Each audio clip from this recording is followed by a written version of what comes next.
नमस्कार मंडळी. तर आज आपण करणार आहे इडली आणि चटणी. त्यासाठी लागणारं साहित्य आहे उडीद डाळ. उडीद डाळ आपण 1 वाटी घेणार आहोत. प्रथम उडीद डाळ आपण काय करू, धुवून घेऊ. 2 वेळा स्वच्छ पाण्याने धुवून घ्यायची आहे डाळ. आपण जेवढी डाळ घेणार आहोत त्याच्या डबल आपल्याला इडली रवा लागणार आहे. आपली डाळ धुवून झाली आहे. आता आपण ते 7 ते 8 तासासाठी पाण्यात भिजत ठेवायची आहे. रवा 2 वाटी घ्यायचा आहे. उडीद डाळ आपण 1 वाटी घेतली. इडली रवा आपल्याला 2 वाटी लागेल. ह्याप्रमाणे डाळीप्रमाणेच आपल्याला इडली रवा धुवून घ्यायचा आहे आणि त्याच्यातही पाणी काढून त्यालाही आपण 7 ते 8 तास भिजत घालणार आहे. 8 तासानंतर आपण भिजलेली उडीद डाळ मिक्सरमधून बारीक करून घेऊ. आपली डाळ छानशी बारीक झालेली आहे. हे मिश्रण आपण एका पातेल्यात काढून घेऊ. पातेलं मोठंच घ्यायचं आहे, कारण आपण हे मिश्रण दोन्ही एकजीव करून रात्रभर ठेवणार आहे. रात्री जेव्हा हे मिश्रण आपण एकत्र करून ठेवू तेव्हा ते फुगलं जातं. त्यासाठी पातेलं मोठंच हवं.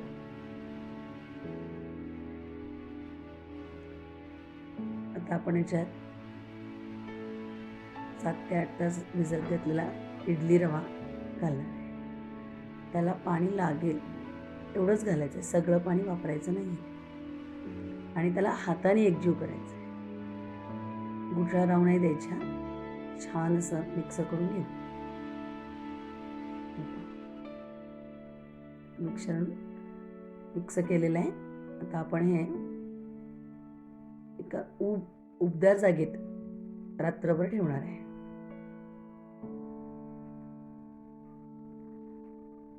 तर सकाळी ह्या पद्धतीने मिश्रण दिसेल. हे रात्रभर एकजीव झालेलं मिश्रण आहे. इतकं हलकं आणि एकजीव झालेलं आहे. खूप छान इडल्या होतात अशा मिश्रणाच्या.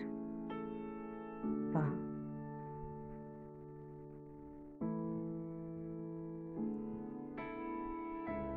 आता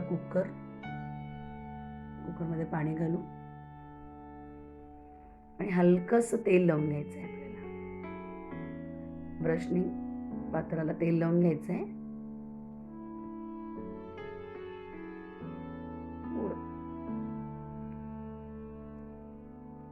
त्याच्यामुळे इडल्यांना चिकटत नाही.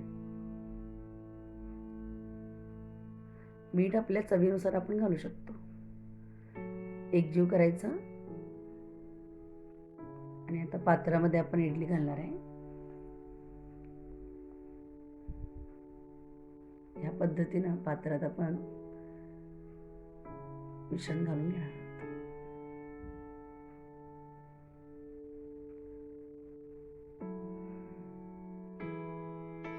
साधारण 15 मिनिटं तरी आपल्याला हे ठेवायचं आहे. 15 मिनिटानंतर आपल्याला असा छान फुगलेल्या इडल्या दिसतील. आता चटणीकडे वळू. हरभरा डाळ घेऊ आपण थोडीशी. ही पद्धत तर वेगळी आहे. थोडी गरम करून घ्यायची आपण डाळ. थोडी बदामी कलरवर अशी घेतली की आपण सगळ्यात आधी मिक्सरमध्ये हे काढायचं. हो, आलं, खोबरं,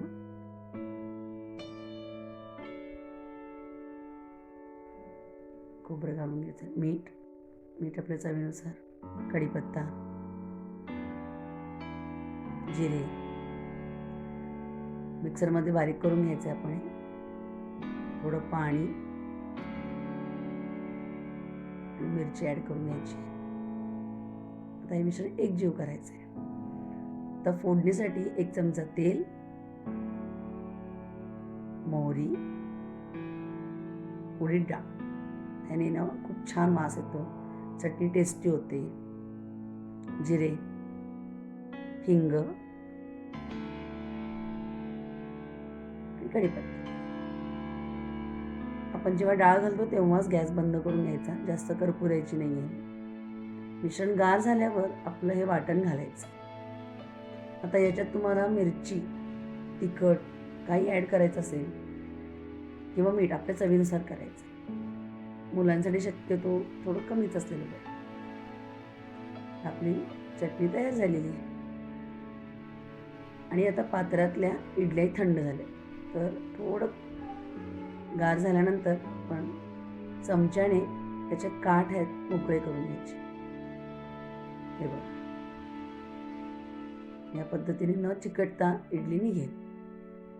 अजिबात चिकटत नाही खाली.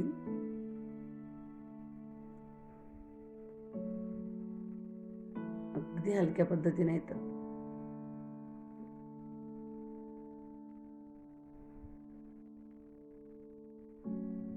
खूप छान आणि मऊ झालेल्या आहेत इडल्या, अगदी हलक्या झालेल्या आहेत.